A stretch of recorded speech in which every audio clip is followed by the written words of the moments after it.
I wanted to share with you some of my favorite books about sketching.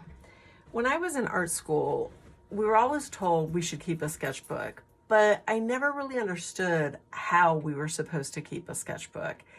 The underlying idea was that we would put ideas in it and work out problems that we might be having for different finished paintings, instead of thinking about the sketchbook as an artistic expression in of itself. That all changed for me when I came across this book by Gregory, Every Day Matters. I think I came across it shortly after it was published in 2003. And in it, Gregory really explores his private life, ideas for drawing, tries to get better with his technique, but also it's very personal and is very authentic. And I love the way he writes. Some of these are just scribbles and outlines. Sometimes they're rather simple drawings. A lot of times he'll have some pretty philosophical and deep essays written right next to really mundane things. Think along the lines of even grocery lists or to-do lists. And what I really liked about it is, as I read it, I felt really moved by it. I felt moved by how authentically he was talking about his life and how simply he was drawing the things that he was interested in.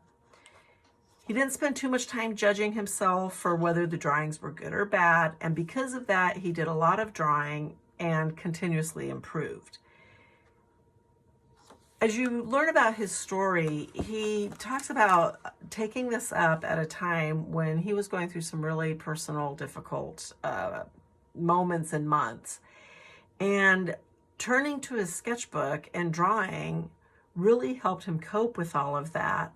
And inadvertently, it became a sort of way to document and process feelings, thoughts, and of course, art.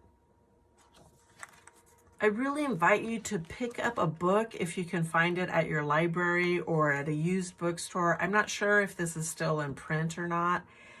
Occasionally, you'll find them on Amazon sold by third-party sellers for crazy prices. I've seen these priced for as high as $50. You should definitely be able to get it for much, much less than that.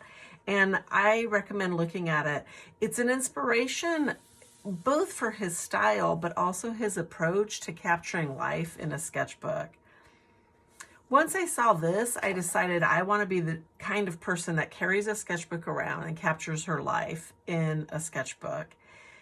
However, it took me a few years before I really embraced that and started doing that. I think I was held back by the idea of not wanting to seem pretentious or not wanting to hold people back if I was pulling out my sketchbook at lunch and drawing what we were eating. But once I got over that hump, and all it took was really sketching a couple of times to get over that hump, I really embraced keeping a sketchbook almost as a daily practice to be creative. I didn't have to create art with a capital A. I was able to just be creative in big ways and small ways in my sketchbooks. Another book I find really inspirational is When Wanderers Cease to Roam by Vivian Swift. The setup of this is month by month, and it's also really charming. A lot of writing, not necessarily daily, but every few days she does check in. And it's everything from the town gossip to personal thoughts, again, to the big and the small of our lives. There are these occasional sketches and watercolors, really fun, super inspiring. And she has it divided up month by month, which I think is a really fun idea as well. Not getting locked into any one particular style. Sometimes it's just an ink drawing, sometimes it's watercolor. When I look at this, I also feel like maybe some of these could be color pencil. I'm not entirely sure, but really a great way to document your life. No need to share it if you don't want to share your sketchbook. Sketchbooks are a really personal expression. One of the magical things about keeping a sketchbook is that it changes the way you look at things. You start to really pay more attention to the objects around you, the people around you, your own environment, your neighborhood. You don't have to travel to exotic places, although that's really awesome to capture in a sketchbook too. Sketching requires you to trust yourself and trust your ability to keep learning and growing and get better at this. Hopefully the goal is not one of creating one beautiful page after another one. The goal should really be of discovery. What you'll find is that the pages will start to get more and more beautiful as you do more work. But if your goal really is more discovery of the world around you, discovery of your own feelings, discovery of your technique, everything sort of starts to fall into place. Oftentimes people will hold themselves back because they feel like it'll be embarrassing to show others. If you feel that way, just make a promise to yourself that you don't have to show others what you're doing, or at least you don't have to show them every single page. This book is really just quite lovely, so inspired, and then also a beautiful read. So again, I highly recommend it. There are a lot of books being published now by sketchbook artists, and this one really blew me away. Andrea Joseph does most of her sketching with Bic pens. These are color Bic pens, and I think this is just another beautiful inspiration. She does these intricate drawings that look like they take a long time. She also does a lot of writing. Quite a bit of it is fiction. She's making stories up about the things she has drawn. But also just how lovely. What a way to capture her old cons.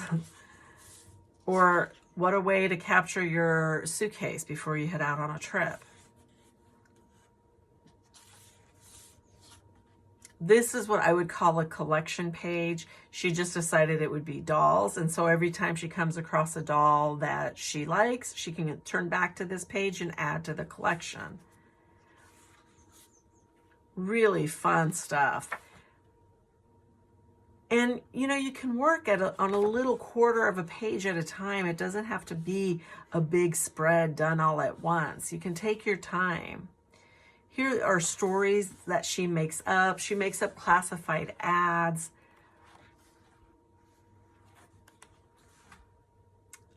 I get so excited looking at this sketchbook. It makes me want to pull out Bic pens and start trying this myself.